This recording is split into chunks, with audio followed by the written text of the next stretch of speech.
to make chicken katsu. This is the best recipe that I've found because it has an authentic sort of licoricey star anise taste, which a lot of them don't. So this is by far the best recipe. So the first step is to get, so this two good size onions, and that will feed about 8 people. So if you just want to feed, there's no point in making a lesser amount because, you know, if you're going to put all the effort into getting all the spices, etc., you might as well make a big amount and then you can freeze it. So roughly chop the onions and then put them in the food processor. But if you haven't got a food processor, finely chop the onions. Chop, chop, chop, chop, chop, all finely. Right. So that's the knife you want on your food processor. So just roughly chop them, and then I'm going to blitz them up. And it goes quite watery, but don't worry about that because we're then going to cook them slowly to get rid of a lot of the water. And this provides the basis of the sauce, and this is why the sauce is so smooth and creamy, because the onions aren't bits. So it's a bit like a sort of a bit like a slush puppy, slushy. And then you're going to put them in a pan, a non-stick pan with a little bit of oil in, just olive oil, and then you're just going to cook them very slowly. Don't burn them, you just want to just slowly stew them basically, just to get all that flavour out. I'm going to use 3 cloves of garlic, and I'm going to use about the same amount of ginger, fresh ginger, and you've got to mince it so that you can just chop it finely or you can grate it. Obviously with the garlic you can get a garlic crusher and just crush it. But I'm just going to add it to my tiny little food processor to sort of get it into tiny amounts. You can use, with garlic and ginger, you can use more or less depending on how you like your curry, but I like the garlic flavour to come through. So I use more probably than the recipe says. You don't have to follow recipes exactly, you can change them according to what your own tastes are, and that's what I tend to do. So, but equal amounts of ginger and garlic are generally what I would suggest, and they go together really well. So I'm going to use about that much ginger.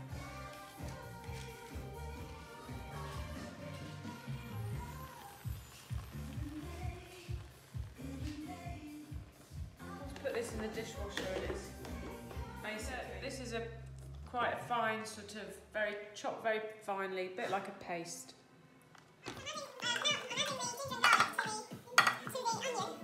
We'll just let that cook gently away together, so letting all the flavours combine. Now, I'm getting all my spices out now. So, we need mustard seeds, azo-fruida, which is like a really bitter thing. And we just have a pinch of that. I'm going to put a pinch of that in now. So that's just a pinch of that.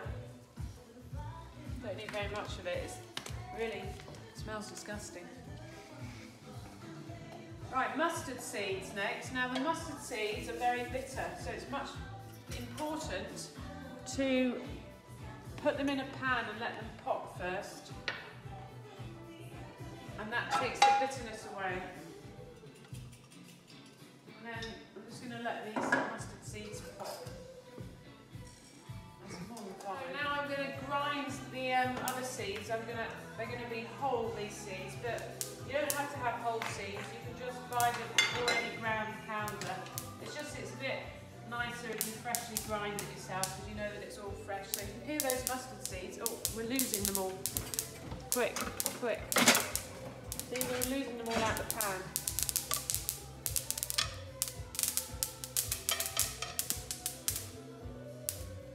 Right.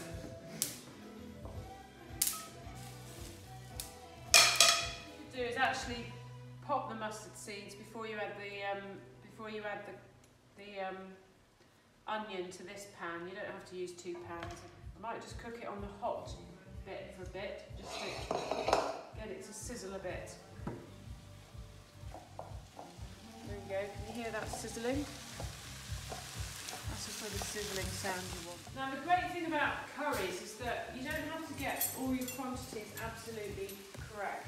1 teaspoon of coriander seeds, so I'm going to put 2, because I'm doubling the recipe, so I'm going to put 2 teaspoons in. And Ollie, I've already ground these spices for you, you've got them in that little tub. So 2 teaspoons of ground coriander, half a teaspoon of ground fenugreek. Fenugreek is a funny thing as well. It really smells like curry when you've cooked with it. So just do half a teaspoon of that. 1/8 of a teaspoon of cumin. So again, I'm going to do a half because I'm doubling the recipe.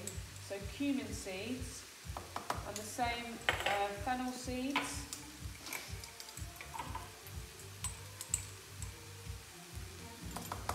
Good. Half a teaspoon there. A pinch of chilli powder and some ground turmeric as well. So let's put half a teaspoon of ground turmeric. I'm going to add that to the onion mixture now.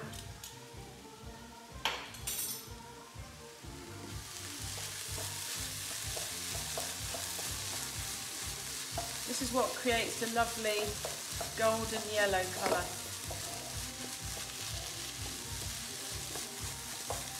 You can see all the water's kind of disappearing.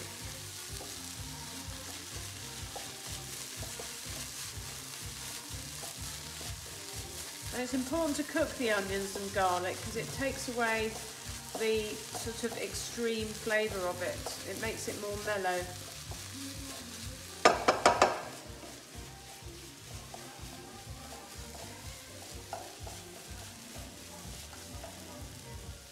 Right, so now I've got all my spices in there, I'm going to just quickly grind them up.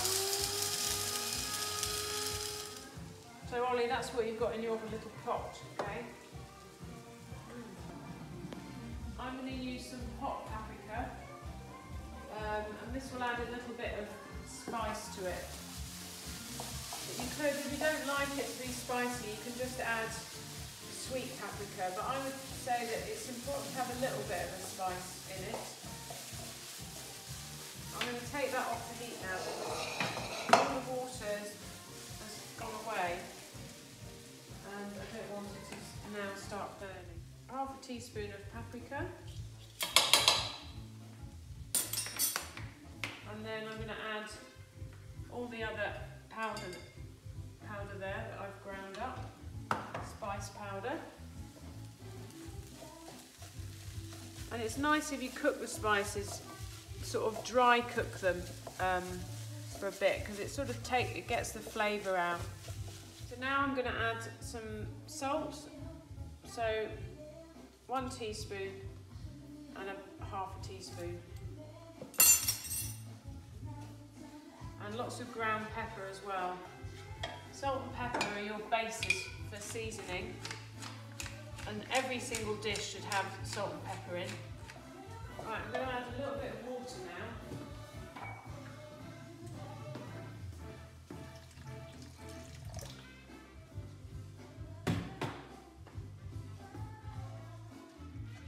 So that's just going to stop everything from now burning because it was all quite dry in there. So now I've just added a bit of water and we've got it over quite a low heat now, sort of low to medium heat.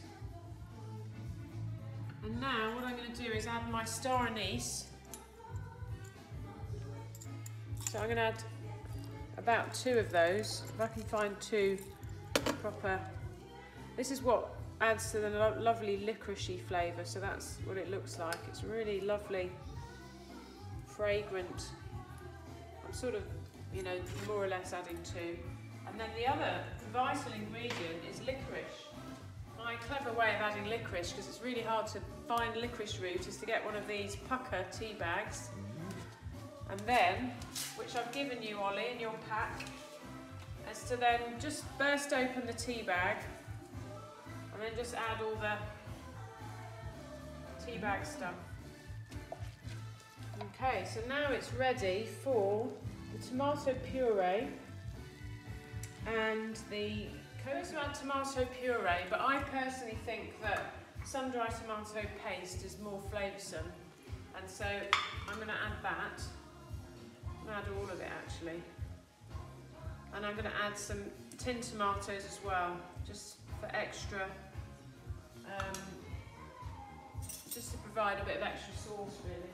I'm not going to add all the tomatoes, and then I'm going to add a bit more water, just so this now has to sort of simmer away, and it just allows the onions and the tomato and all the flavours to mix together. So now we're going to do the chicken. So I've got 3 chicken breasts here. This will feed probably about 5 people. Depends on how much chicken you want really, but you don't need a whole breast each. I'm just taking the skin off, and then the best thing to do with the chicken is to keep it whole, but obviously you want to cook it evenly. So it's best if you flatten it out. Ollie will like this.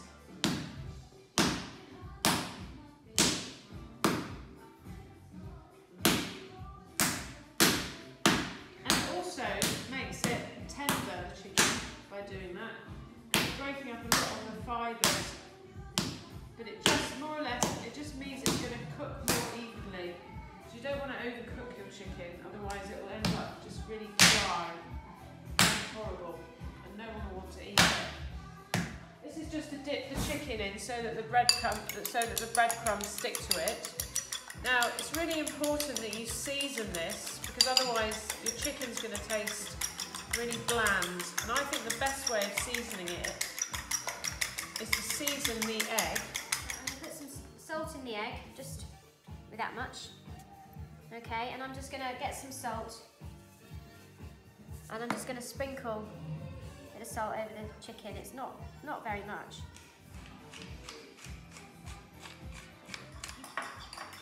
Okay, so panko breadcrumbs. It's important to get panko, all right, because these are the right breadcrumbs. And so we're just going to pour some breadcrumbs onto the plate, so we can dip our chicken into it.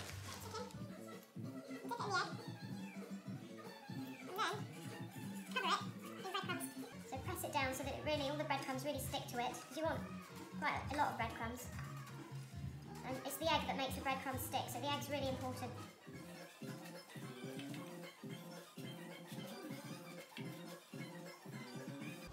The longer you cook the sauce, the better.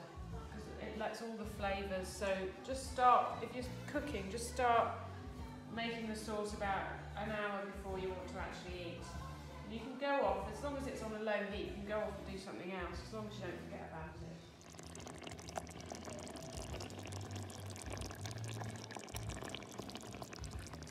Now some people fry this chicken in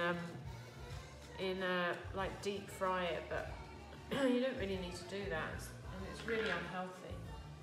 So you can either put it in the oven now with a bit of olive oil on it and bake it, or you can cook it slowly in a non-stick frying pan with a bit of oil, which is what I'm going to do. So it's probably about 10 minutes, 15 minutes after. So you can see that the rice is on, so we put the rice on. The chicken now I'm going to start cooking, and the sauce is still bubbling away here. I've still got to add the coconut milk, and I've got to add the muscovado sugar. Alright, but that comes at the end. Stick pan, just add a little bit of olive oil.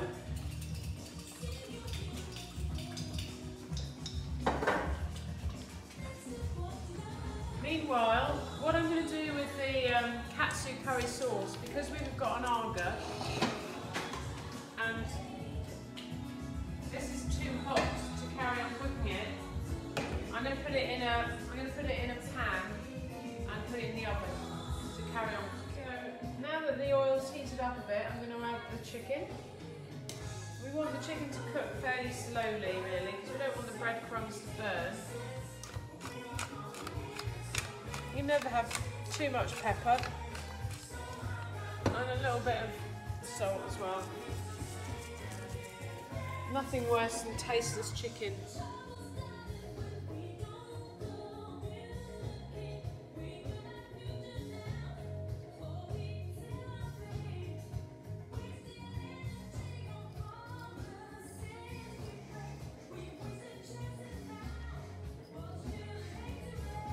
It's important to have a good old dance while you're cooking.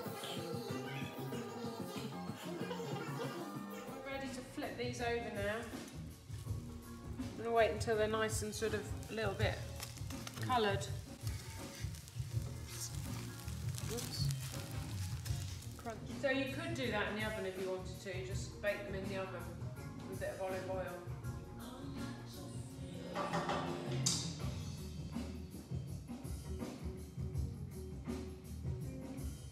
Okay, now I'm going to take the coconut milk.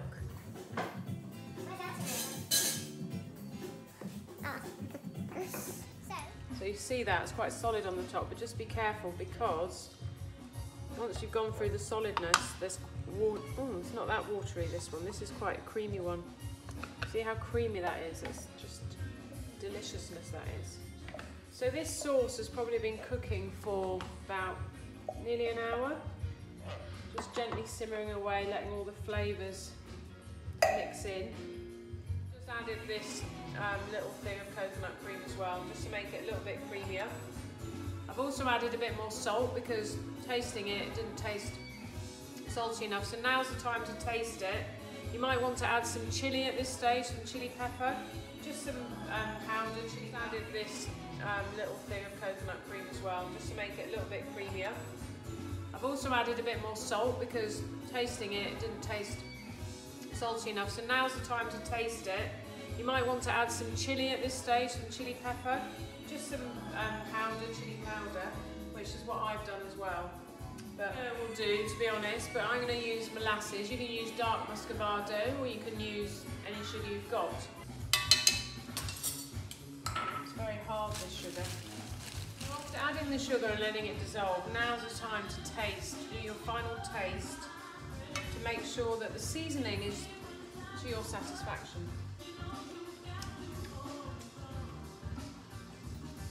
Tastes pretty good to me. Now's the time to think about the vegetables that you might want to have with it. Broccoli, which we're steaming away there. So I'm going to check now to see if the chicken is cooked. Because Molly doesn't like uncooked chicken. She's worried that she might get food poisoning.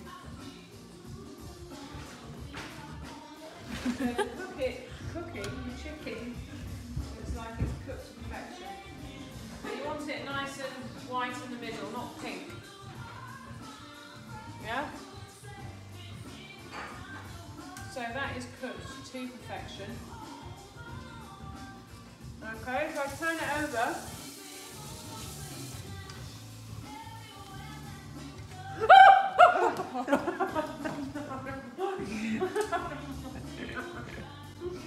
What just happened? If I turn it over, you'll notice it's not burnt on the other side.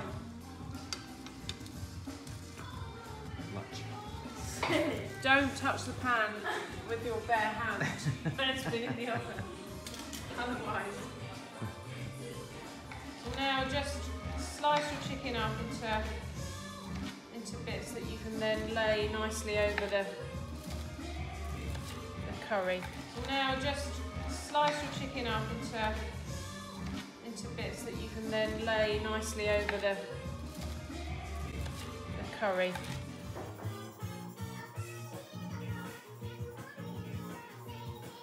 Okay, so we just lie the chicken nicely across the top.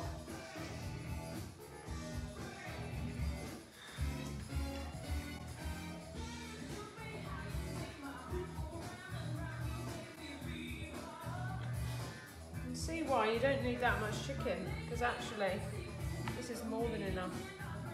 We actually need Ollie here to be able to help us eat it all. Ollie, where are you?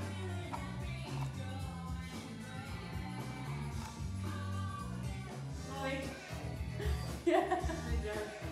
George,